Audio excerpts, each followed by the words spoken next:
Turkish friends, welcome to another Bookish talk discussion video. In this discussion video, I will talk about translators in books.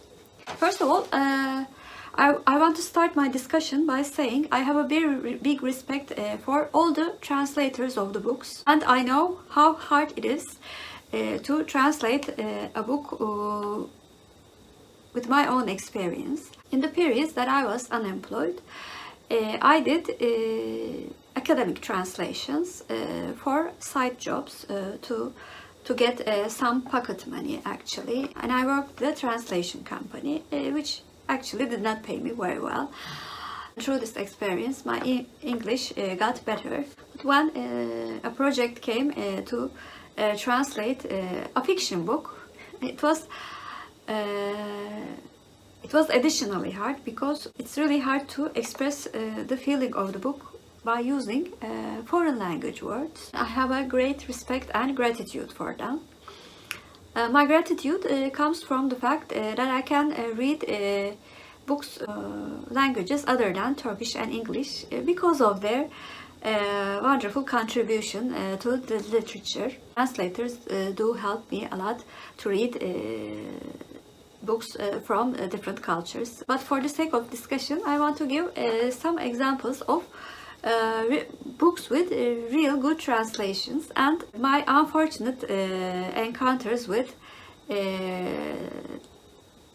really disappointing translations. For really good translations, I have read 3 books from Frederick Bachmann, and 2 of them were translated to English by Henning, Koch, while Beartown was translated to English by Neil Smith. I think they were all very good translations, and we could get the beautiful writing style of Frederick Bachmann, and by reading the translated work, I have to admit I liked Henning Koch's translation a bit better because it also played on words and language in English, which added extra enjoyment to my reading experience because I love such books. Another really good example of a very good translation was the translation of Cockroaches by Nesbo. I listened to this book as an audiobook in Turkish till it became Hamamböcekleri, which is cockroaches in Turkish, of course, and it portrayed the dark mood and also crudeness of the book very well.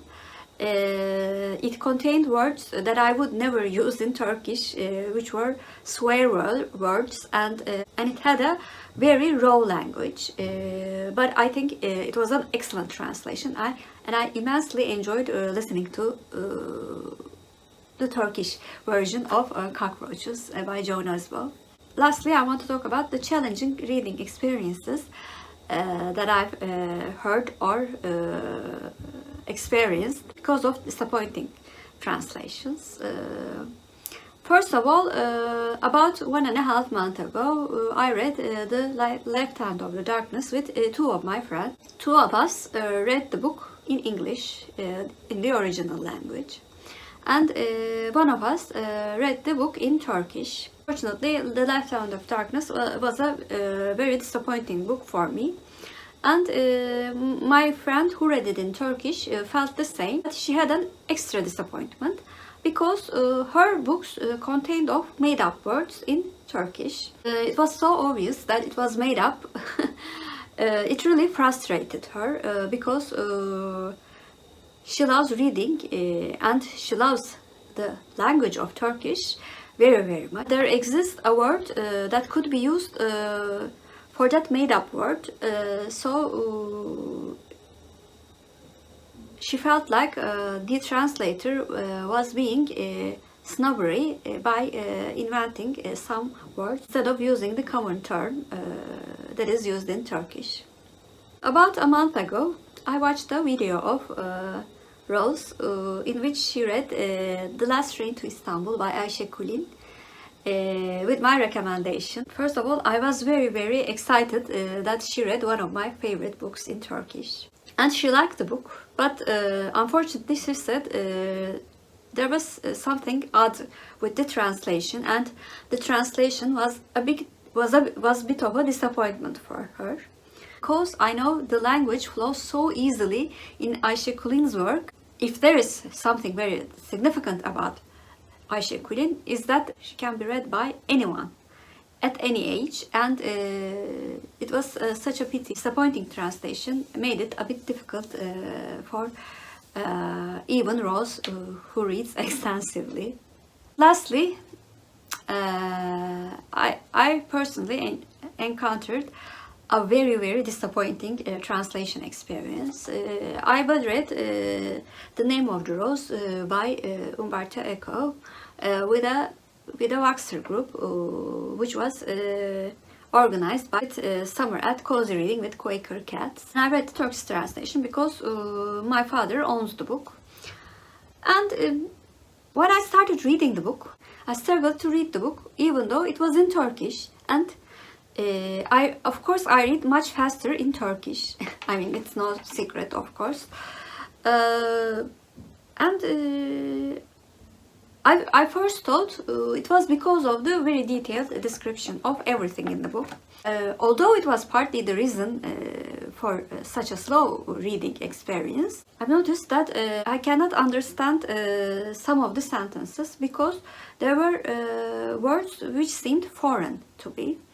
I first thought that they were Christian religious terms, but when I looked at their definition in the dictionary, I saw that they were not. They were describing an adjective or an act of passion. I was really curious if I was the only one who didn't know those words, and I asked my parents, who are both over 70 years old, and they have been reading for more than 60 years.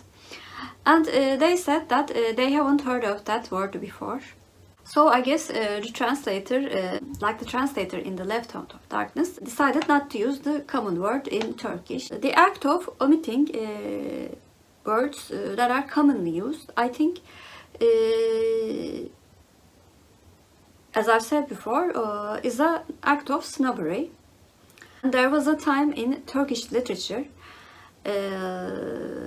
that the authors deliberately used very complex words and some even made up words to educate the common people, and that approach really made me stay away from Turkish literature for a while when I was a teenager. That book was written in those times. It also triggered some of my fears about books written in that time. Fortunately, nowadays there are many examples from many different approaches as regards to literature, as regards to politics, as regards to fiction in general. And there are newer works that I really do like. Let me go back to the reading experience of that translation book. If you have read The Name of the Rose, you would know that there are many footnotes to explain all of these Christian jargon and many of the Latin words. There was a sentence which was deliberately wrongly translated in Latin. The fact that this translation was religiously incorrect was mentioned in the following sentence. And when I looked at the footnotes, our translation said that it was religiously wrong. I felt like the translator was trying to impress us with his vast knowledge of religion, Latin, and also many other things. That was the peak of a very wrong translation approach to fiction, especially. I don't know what you think, but I think a good translator should not overshadow the original author or the original work, but should ascend the author's writing style and the original work to a better level. And unfortunately, he translated many books in many languages, but I will definitely avoid reading works that are translated by him. So this was my bit ranty discussion about the importance of a translator in books. Please comment down below. Do you read translated works? And what do you think the translator approach should be? And if you're a new viewer, first of all, welcome. Please like and subscribe. Hope to see you very soon. Bye.